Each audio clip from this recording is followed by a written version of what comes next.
የአዶናይ አካውንት ተዘጋ። የአዶናይ አካውንት ተዘጋ።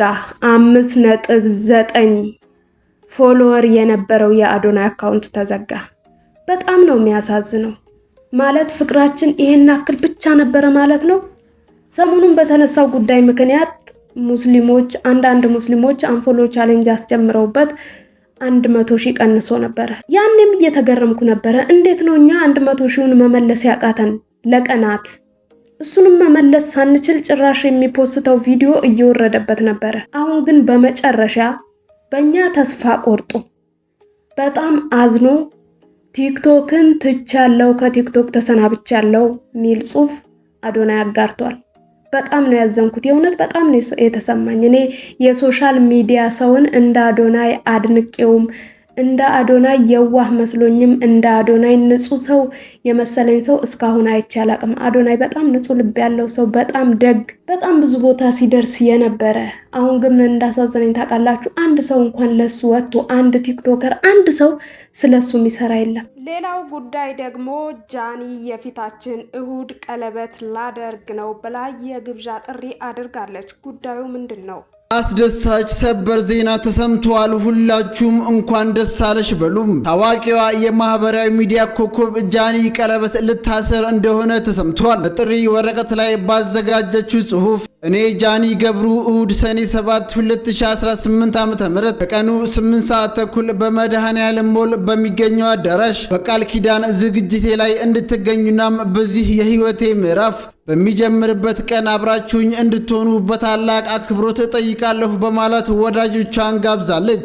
ሶስተኛው ጉዳይ ብላኪ ወይም ብላክ ስታር አሜሪካን የሚኖረው በጃኒና በአዶናይ ጉዳይ ላይ እጅህ አለበት የለያያቸው አንተነህ ብለው ብዙ ሰዎች ስሙን ሲያነሱት ነበረ። እሱም በዚህ ጉዳይ ላይ ጥርት ያለ ምላሽ ሰጥቷል። ቤተሰቦቿ በጣም ነው የሚሳደቡትና ይህንን ነገር ክሊር ማድረግ አለብኝ።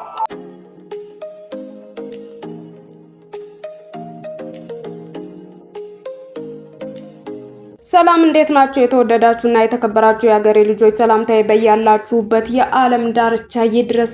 እንዴት ናችሁ? እኔ በጣም ደህና ነኝ። በዛሬው ቪዲዮ በመግቢያዬ ላይ ለማሳየት እንደሞከርኩት የመጀመሪያውና ዋነኛው ጉዳይ የአዶናይ ጉዳይ ነው። ቪዲዮን ከወደዳችሁ ሰብስክራይብ አድርጉ። ስለ አዶናይ ጉዳይ ሁላችንም ማውራት አለብን፣ ሁላችንም መናገር አለብን። ብዙ ሰው ሲያደንቀው ነበረ፣ ብዙ ተከታይ አለው፣ ለብዙ ሰዎች ደርሷል፣ ብዙ ሰዎችን የምር ከወደቁበት አንስቷል።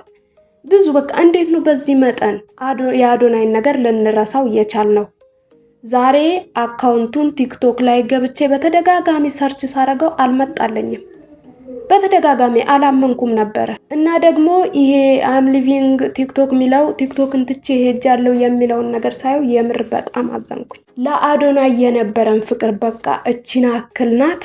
አዶናይ እኮ በጣም ብዙ ነገር ሰርቷል። የሙዚቃ ችሎታ ሳይኖረው ሰዎች ሙዚቃቸው እንዲታይላቸው ለምሳሌ ጆሲ ያለ መክሊቱ ገብቶ ዘፍኗል። ለትላልቅ አርቲስቶች በእግራቸው ሲጓዙ አይቶ በቻለው አቅም ቻሌንጅ አስጀምሮ ለምኖ ለነሱ መኪና ገዝቷል።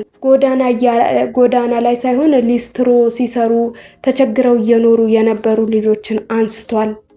እየዞረች መኪና ላይ እየዘፈነች ቆሎ እየሸጠች የምትኖር ምስኪንን አንስቶ ጥሩ የሆነ ህይወት እንድትኖር አድርጓል። ከተለያዩ አርቲስቶች ጋር ስጦታ እየሰጠ ምናምን በቃ ደስ የሚል ነገር ነው አዶናይ እስከዛሬ የሰራው።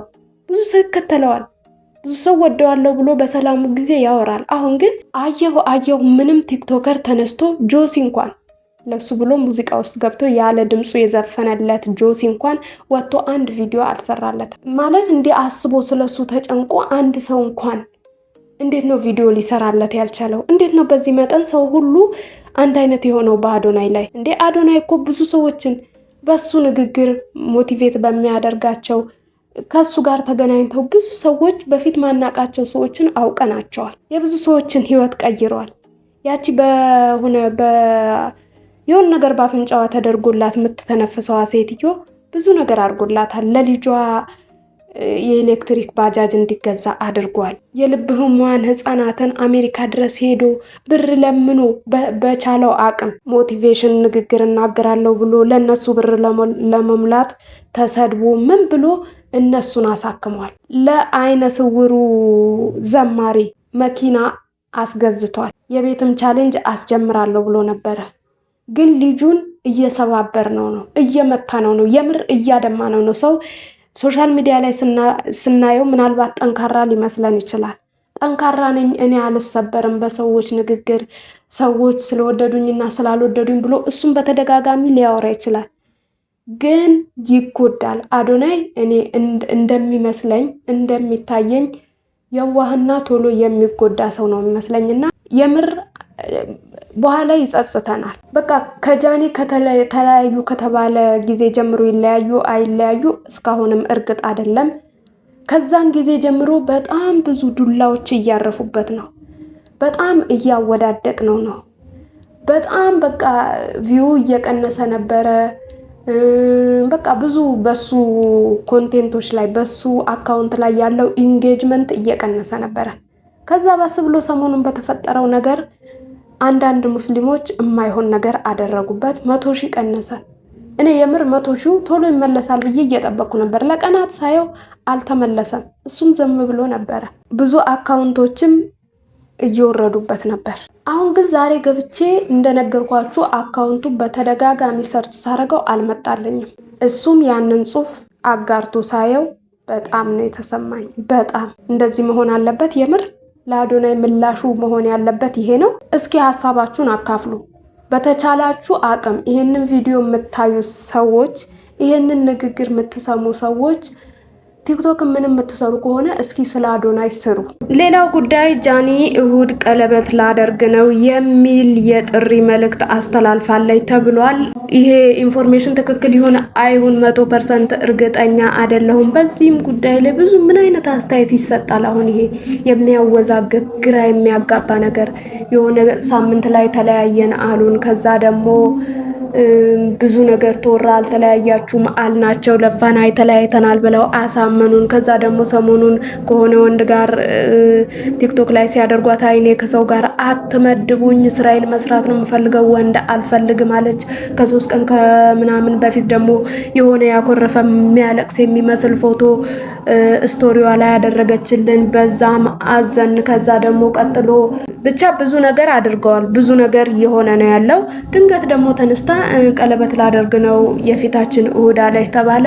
ታድርግ ይሳካላት። እንግዲህ ሁላችንም ለሷ ጥሩ ነገር ነው የምንመኝላት። ከማን ነው የምታደርገው አናቅም። ከአዶናይ ተታርቀው ይሆን እሱንም አናቅም፣ ወይስ መጀመሪያም አልተጣሉም ይሆንን እንዴ? እሱንም አናቅም። አብረን የምናየው ይሆናል። እኔ ግን በዚህ ሰዓት በጣም እያሳሰበኝ ያለው ከጃኒ ማግባት ከቀለበቱም ይልቅ ከምኑም ይልቅ የአዶናይ ጉዳይ ነውና አዶናይን ደግመን እንደ በፊቱ እንደምናየው ተስፋ እናደርጋለን።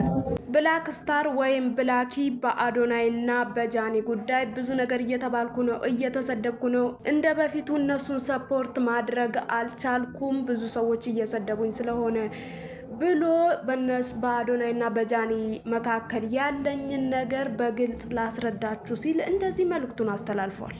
እስካሁንም ድረስ የቆየሁት ልጆቹ የራሳቸው በርደን ላይ ስለሆነ ያሉት ኦኬ ብዬ ነበረ። ግን እየባሰ እኔም ላይ ተጽዕኖ እያሳደረ ጭራሽ ጃኒ ያለኝ አመለካከት እየተቀየረ እሷ ቪዲዮ ፖስት ባደረገች ቁጥር ኮመንት ለመጻፍ እየተሳቀኩኝ፣ ሪፖስት ለማድረግ እየተሳቀኩ፣ ላይቭ ላይም ሳያት እንደ ድሮ ሰፖርት ለማድረግ በጣም እየተሳቀኩኝ፣ ምክንያቱም ቤተሰቦቿ በጣም ነው የሚሳደቡት እና ይህንን ነገር ክሊር ማድረግ አለብኝ። አንዳንድ ሰዎች አታውራ ዝም በል የምትሉ በጣም ብዙ ትኖራላችሁ፣ ግን ይሄ የኔ ጉዳይ ነው እና ጃኒም አዶናይም በህይወት ያሉ ልጆች ናቸው። በጣም ነው የምወዳቸው፣ በጣም ነው ማከብራቸው። እግዚአብሔር በሚያውቀው እኔ ስለ ጃኒ ለአዶናይ ስለ ጃኒ እንደው ሰላም በልልኝ እንኳን ብያለቅ፣ ሰላም በይልኝ እንኳን ብያት አላውቅም። ምክንያቱም ራሳቸውን ሰላም ማለት ስለምችል እንደው ድምጻቸውን እንኳን ከአዶናይ ጋር ሳወራ ጃኒ የሚል ድምጽ እንኳን ራሱ ካንደበቴ ወጥቶ አያውቅም። ከሷ ጋርም ሳወራ እንደዛው አዶናይ የሚል ድምጽ ካንደበቴ ወጥቶ አያውቅም። እኔ በማንኛውም ጓደኛ መሃል መግባት የምወድ ሰው አይደለሁም። በጣም ትልቅ ሰው ነኝ። በተቻለ መጠን ርቄ ተጠንቅቄ ራሴን ጠብቄ የምኖር ሰው ነኝ። እኔ በእነዚህ በሁለት ጥንዶች መሃል እምገባም ሰው አይደለሁም።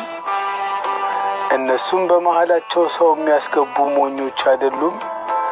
እናንተ ዝም ብላችሁ የሆነ ሰው ላይ መለጠፍ ስለፈለጋችሁ ነው ወደ እኔ የመጣችሁት። ኦኬ ታንክስ ፎር ሊስኒንግ። ናውጣ እኮ ነው የምልህ አንተ። እሺ